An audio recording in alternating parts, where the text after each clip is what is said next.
সমান্তর ধারা এটি এমন একটি ধারা, সমান্তর ধারা বা শান্ত ধারা বলা হয়। এটি এমন একটি ধারা যে প্রথম পদ থেকে দ্বিতীয় পদের পার্থক্য বা অন্তর, দ্বিতীয় পদ থেকে তৃতীয় পদের পার্থক্য বা অন্তর সমান হবে। এরকম ধারাকে আমরা বলে থাকি সমান্তর ধারা। এই সমান্তর ধারার অঙ্ক করার জন্য কয়েকটা সূত্র আমাদের মনে রাখতে হবে। যেমন L equal to a plus n minus 1 into D, n equal to l minus a divided d plus 1, s equal to n by 2 into 2a plus n minus 1 into D.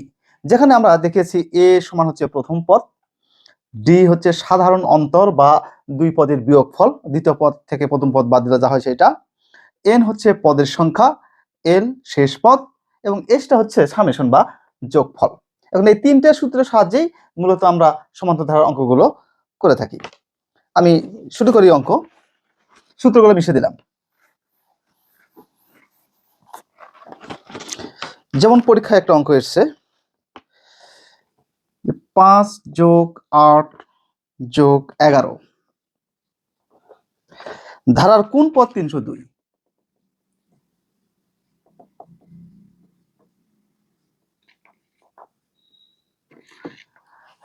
ধারার কোন পদ 302, অর্থাৎ কোন পদ মানে এন এর মানটা চেয়েছে। তাহলে আমাদের এখানে কি কি দেওয়া আছে সেটা আগে দেখি। প্রথম পদ দেওয়া আছে এ, প্রথম পদ এ সমান দেওয়া আছে 5, শেষ পদও দেওয়া আছে, শেষ পদ এল ইকুয়াল টু দেওয়া আছে 332, আর সাধারণ অন্তর অর্থাৎ দ্বিতীয় পদ থেকে তৃতীয় পদ। দেখো এখানে 5 থেকে 8 3 পার্থক্য, 8 থেকে 11 এখানে 3 পার্থক্য, এজন্য প্রত্যেক পদের অন্তর হচ্ছে 3, এজন্য বলা হচ্ছে সাধারণ অন্তর। তাহলে এখানে সাধারণ অন্তর ডি, দ্বিতীয় পদ থেকে প্রথম পদের বিয়োগফল, এ হচ্ছে 3। তাহলে আমার বের করতে হবে এন। একটু আগে আমি পদ সংখ্যা বের করতে বলেছে, পদ সংখ্যা সমান 1। একটু আগে আমরা সূত্র লিখেছি এন সমান একটা সূত্র ছিল আমাদের। কি সূত্র ছিল? N equal to L minus A divided D plus 1। অর্থাৎ এখানে এল কত? এল হচ্ছে 302 বিয়োগ এ কত 5 ভাগ ডি কত বের হয়েছে আমাদের 3, তারপরে যোগ 1। তাহলে 302 থেকে 5 যদি আমরা বাদ দেই পাওয়া যায় 297 ভাগ 3 যোগ 1।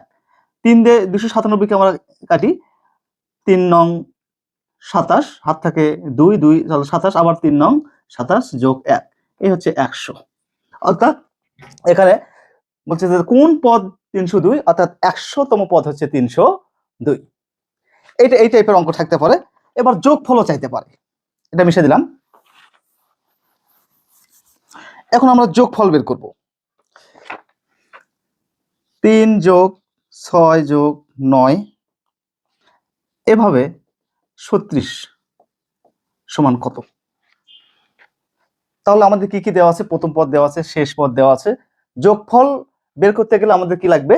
n লাগবে। যেমন যোগফলের সূত্রটা আমি লিখি, s equal to n divided 2 into 2a plus n minus 1 into D. এটা আমাদের যোগফল। দেখি আমাদের কি কি দেওয়া আছে।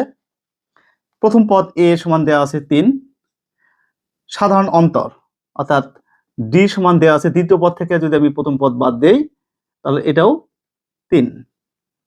আর কি দেওয়া আছে? শেষ পদ এল 36, কিন্তু আমার তো যোগ করার জন্য লাগবে এন। তাহলে এনটা কিন্তু আমরা এই তিনটা তথ্য থেকে বের করে নিতে পারি। তাহলে এন সমান কি জানতাম আমরা? এল মাইনাস এ ডিভাইডেড ডি প্লাস 1। এল হচ্ছে এখানে 36, এ 3, ডিও 3 যোগ 1। তাহলে 36 থেকে 3 বাদ দিলে 33 ভাগ 3 যোগ 1, 3 11 33 আর 1, এ হচ্ছে 12। অর্থাৎ এন সমান পাইলাম আমরা 12। এখন আমরা এই সমীকরণে বা এই সূত্রে যদি আমরা এন এ ডি এর মান বসে দেই তাহলে যোগফল পাওয়া যাবে। এন সমান কত? 12 পাইলাম, 12 ভাগ 2, 2 ইন্টু এ হচ্ছে 3 প্লাস এন মাইনাস 1, 12 বিয়োগ 1, ডি হচ্ছে 3। 2 দিয়ে 12 কাটলে হবে 6,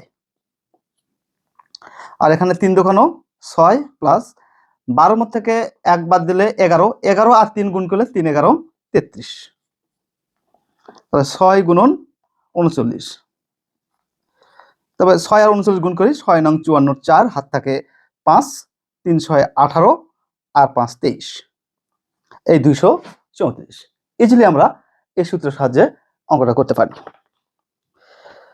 আর একটা অঙ্ক দেখি, এই রকম অঙ্ক মিশে দিলাম। তাহলে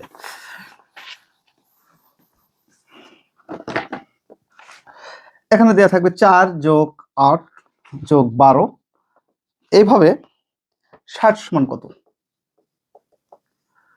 তাহলে অনুরূপ অঙ্ক কিন্তু ওইটাই, অর্থাৎ এখানে যোগফল যখন আমরা নির্ণয় করব, s ইকুয়াল টু সূত্র লিখবে n/2 into 2a plus n minus 1 into d। এবার দেখি এখানে কি কি দেওয়া আছে। a সমান দেওয়া আছে 4, আর d সমান দেওয়া আছে দ্বিতীয় পদ বিয়োগ প্রথম পদ, আমরা লিখি সাধারণ অন্তর 4, আর l ইকুয়াল টু দেওয়া আছে 60। এখনো কিন্তু n নাই, আমরা nটা সূত্রের সাহায্যে বের করে নিতে পারি। n সমান আমরা জানি l minus a divided d plus 1।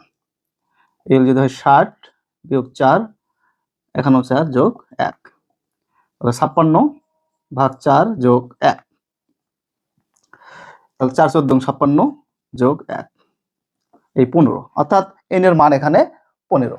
এখন আমি যোগ করব 15 ভাগ 2 ইন্টু 2 ইন্টু n হচ্ছে 4 যোগ 15 বিয়োগ 1 ইন্টু n এর মান d এর মান হচ্ছে 4।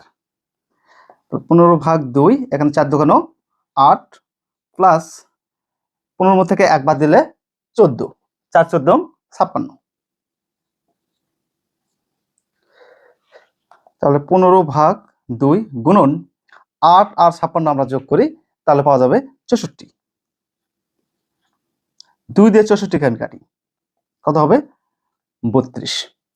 এবার 15 আর 32 গুণ করবো। আমি 35 গুণ করি, 15 দোকানে 30 এর 0, হাত থাকে 3, 3 15 45 আর 3 48, এই 480।